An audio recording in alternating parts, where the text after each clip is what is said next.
Awesome. Well, happy Pride again, everybody. Really excited to announce our guest speaker tonight, Hillary Thomas. We're we met in our grad program at USC, the University of Southern California. We both have our master's in social work, and now Hillary is a very fancy licensed clinical social worker, which is awesome. And our first speaker that is based in LA, oddly enough, because we've had speakers from like all these other different states. So happy to rep LA this time. But Hillary is a bi plus therapist, and you have your own private practice now, right? Yeah, I have my own practice here in Culver City area. Yes. So tonight is a very special topic because Hillary's going to be talking about the bi plus community. And this is something I specifically asked her if she could speak on just because it's something that's been missing from our lineup this year. And because there's so much bi plus uh, erasure and phobias and all of that, yeah, it just feels like a really important topic. And because bi plus folks make up the biggest percentage of the LGBTQ plus communities, it's even more important that we talk about them. So that said, Hillary, take it away, and thank you again for being here this evening. Really excited to dive into the presentation. Yeah, thank you for having me, Charlie. And thank you for just creating space to talk about bi plus issues. I'm pulling up my slides 1 second. Does this look clear? Looks great. Thank you. Okay, thank you. Let me move all the cameras up here. There we go. All right. Hi, everyone. So first of all, just thank you for being here today.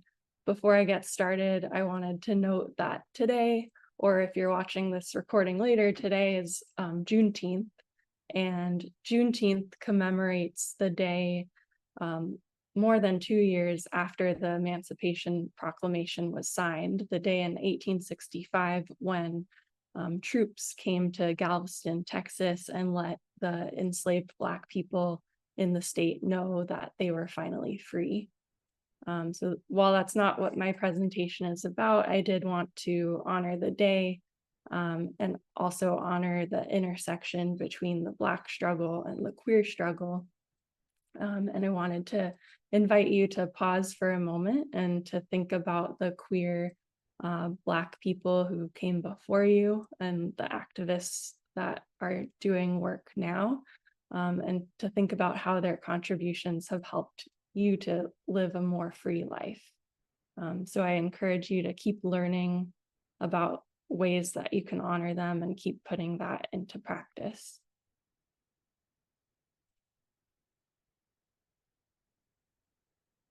Just gonna move one more thing around. Yeah, thank you. So thank you for taking that pause out of your day.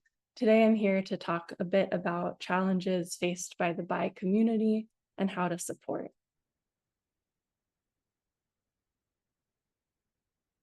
Why do I want to talk about that? Because that's me. I'm bi. I also use bi plus or queer. And I came out around age 27. I no longer believe that there's a normal age range to come out, but I just include my coming out age to let you know that I have experience with how challenging it can be to come out and to be bi. I'm also a licensed therapist, and I'm based in Los Angeles. If you'd like to connect with me after this presentation, you can do so through my Instagram, which is on the slide, or through my website, which is also listed there. And today I want to pack in a lot of information, but touch on each of these 3 questions. So what does bisexual mean? How does bi invisibility happen? And how do we support bi people?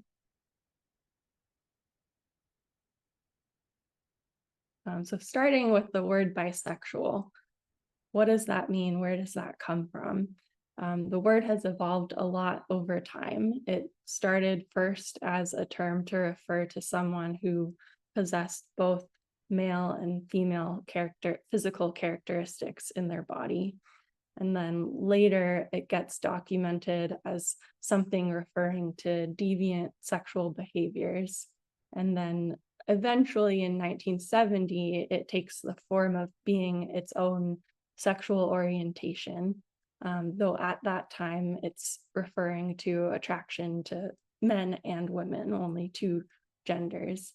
And then finally in 1990, there's this Bi magazine that is very explicit about stating that bisexuality doesn't have to do with a binary, that there aren't two sides, and that there are absolutely not two genders. So just from this scattered timeline with 4 points, we can see a lot of information, and we can see how misinformation can still exist about bisexuality today. Here we have a more modern definition of bisexuality by Robin Ox. I'll go ahead and read it. I just love how expansive it is. It says, I call myself bisexual because I acknowledge that I have in myself the potential to be attracted romantically and or sexually to people of more than one sex and or gender, not necessarily at the same time, not necessarily in the same way, and not necessarily to the same degree. So we've really moved to something just big and nuanced and expansive. In this presentation already, you've heard me use bi plus a lot. And when I say that, that is just referring to the broader community that includes overlapping identities with bisexual. I'm just going to check the chat because I saw, oh, yeah, love this definition. But yeah, some of the overlapping identities can be pansexual. That means someone who's attracted to someone else regardless of gender or open to any gender, with the prefix pan meaning all. There's also non-monosexual, meaning that you have attraction to more than one gender. The opposite of that, monosexual, would be like you're only attracted to one gender, so lesbian, gay, straight. And then M-spec, or multiple attraction spectrum. This one is a little bit newer to me, but it is unique in that it makes space for the split attraction model. So the idea that your romantic orientation could be different from your sexual orientation. So this is inclusive of someone who's bi or pan or omni or fluid. And it's unique in that, you know, when we say bi plus, we're referring to a big community, but we're centering bisexuality. And when we say M-spec, we're referring to a big community, but not necessarily centering one identity. So that's unique about that. And just a reminder that some people might use one label only, some people might use labels interchangeably, or some people might prefer not to use any labels at all.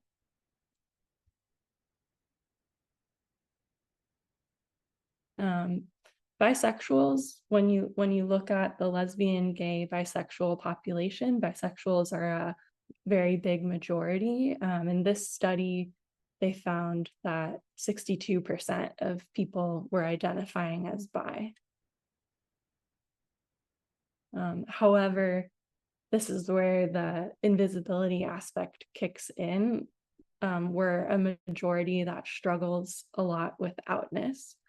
So in this survey, they found that 75% of lesbian and gays could say that they were out to all or most of the important people in their life, and only 19% of bisexuals could say the same. So That's a really big difference, 75% compared to 19%. And it starts to make us think about, like, why is a majority population having trouble with this? What's going on?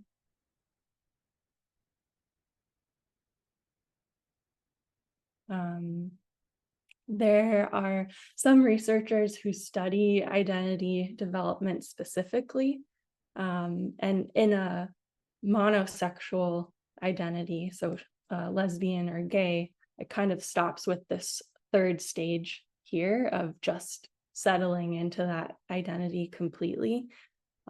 This researcher, Brown, had an identity development model for the bi population, which has a fourth stage.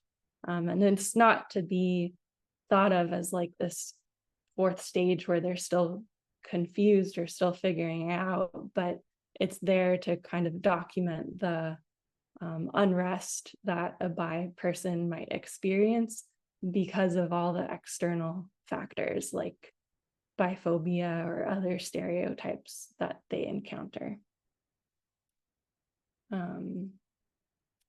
Yeah, and just like as a gentle reminder, I know I'm talking a lot about outness in the past couple slides, and that doesn't have to be the goal for everyone. I think being out can be meaningful for some, and it doesn't have the same meaning for other people. So wherever you are at with that, that is okay.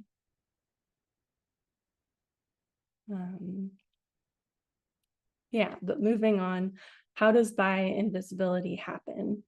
It can really feel like when you tell someone you're bi that they're asking you to prove that to them. And I think what's actually happening is it is an identity that is a little bit more nuanced and expansive. And unfortunately, in this culture, it can feel like the instinct when someone encounters that is to like push it away or negate it rather than approach it with care or curiosity.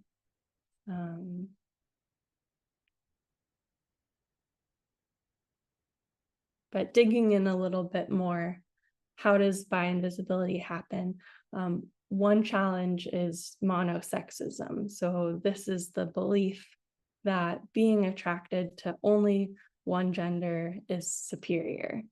And that's a strange thing to say out loud. I don't think people actually say that, but it's very internalized in our culture, and it can show up in some common ways. Like you might see a couple and then automatically guess their sexual orientation based on the perceived genders that you're seeing. And that's a big issue because a lot of people who are in straight appearing couples might actually be bi. So you're negating their identity when you do that. Monosexism also shows up when with all these stereotypes about bisexuality being a phase, right?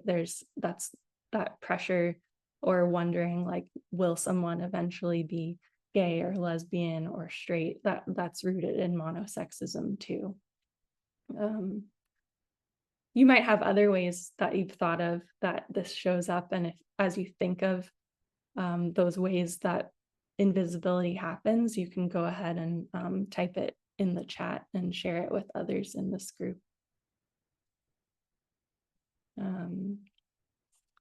Other ways that invisibility happens is through biphobia, or I want to kind of align with what the Bisexual Resource Center says, like that to say biphobia kind of elevates it to a real phobia, and it's not, it's just being hateful. So instead of saying biphobia, we're going to move to using bi antagonism or just bi hate.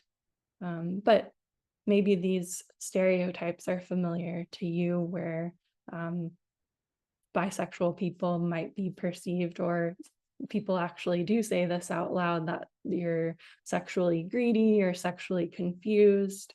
You're taking advantage of heterosexual privilege or there's something untrustworthy about you because you're bi.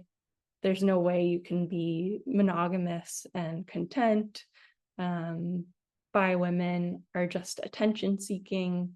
And then people who are bi might be too afraid to actually come out, or kind of belittling the identity by saying, well, everyone's a little bit bisexual. So it goes on from there. And it also happens through by erasure. So erasure happens through the act of ignoring, removing, falsifying, or re-explaining evidence of bisexuality in history, media, and beyond. I've had a lot of experiences now learning about historical figures who were queer as an adult, but not learning that information when I was growing up and in school. And it does make me wonder, like, how different the world would be, or I would be, had I learned about that a lot sooner, rather than have it be erased. But all of this, monosexism, antagonism, erasure, has really big repercussions, right? So it leads to bisexuals struggling with a sense of community, with a sense of belonging, and feeling very isolated. It leads to bisexuals not feeling good about their identity, and not feeling good enough to be open or out.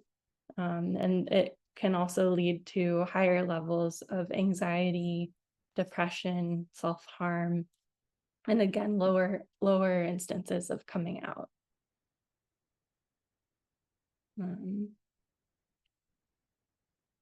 That's a lot of stereotypes to get in touch with. So I think it's important to understand about what gets in the way, but also we can leave it there. And I wanted to sit with this slide for a little bit to just shake that off. So I invite you to read through some of these by affirmations, maybe see which one stands out to you as a favorite. And you could write your favorite in the chat, or if you have another by affirmation that's all your own, you could also write that in the chat and share that with our group. But I'll pause for a couple seconds here to let us spend more time with it.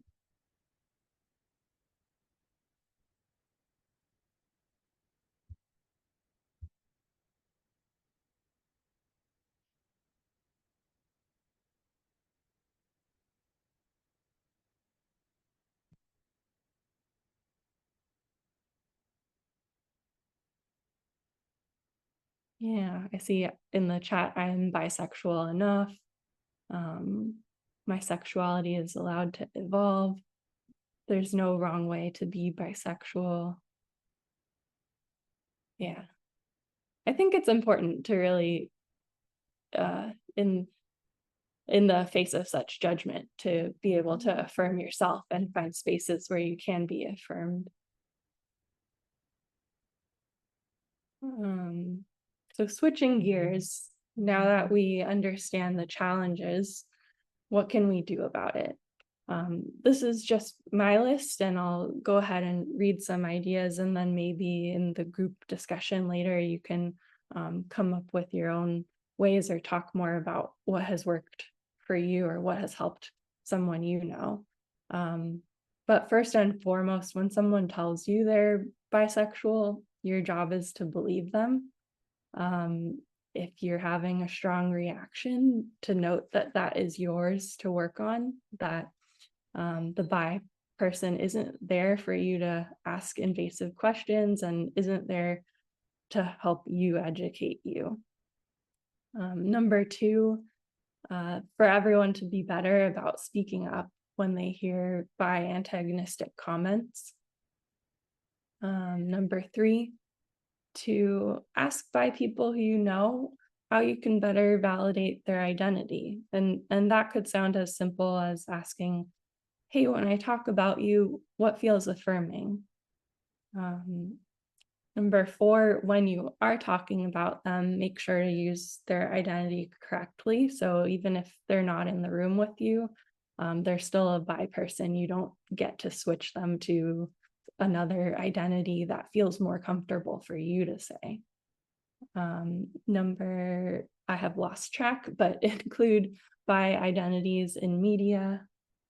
And lastly, being sure to make bi inclusive spaces, as well as spaces just for bis. So I think about like coming out spaces that exist and kind of lump everyone together. And I wonder about separating that out for the bi population, because sometimes there are common experiences that deserve their own support. So curious what else you all might add to that. You can type in the chat. This is my last slide, so I'll go ahead and stop here, and we can talk out loud with each other. Awesome. Thank you so much, Hillary. Before I stop the recording, I wanted to shout out Hillary's professional Instagram, Hillary LCSW. So two closing thoughts before we go into the Q&A section. So Hillary writes these really awesome notes, literally just on a post-it note, and takes a photo of them. And one that I thought of that I feel like is in alignment with what has come up in the presentation is this one that says, "My job is to communicate my boundaries. My job is not to make the boundary make sense to you." And I feel like when I with that how that ties in for me is sometimes folks who are bisexual, bi plus, queer, etc. I feel like there can be this lack of boundaries that people feel like they're entitled to have with that person, either in telling them that they are bi or not, or asking them invasive questions like, oh, if there's a woman with a man and the woman's bisexual, oh, like I thought you were bi, but you're with a man, so like I guess you're straight now, things like that. So it just feels like another bi plus affirmation that could be on that wonderful slide that you were showing us. And another thought I had was that it actually feels really timely to have this presentation during Pride Month because so often bi plus people, especially depending who they may go to Pride with, may not be made to feel welcome at Pride celebrations because it's assumed it's a straight couple, etc. Again, if there's a man and a woman, or it's perceived to be a man and a woman that are together. So I don't know. I guess I'm just kind of sitting with that because Pride should be accessible to everybody in all sorts of ways, but especially for folks that are bi plus, etc. So thank you, Hillary. Just wanted Yeah, to, yeah, thank you for share sharing. that. I think it's a challenge to think about like how can we all be more inclusive and accepting and supportive. Yeah. Yeah.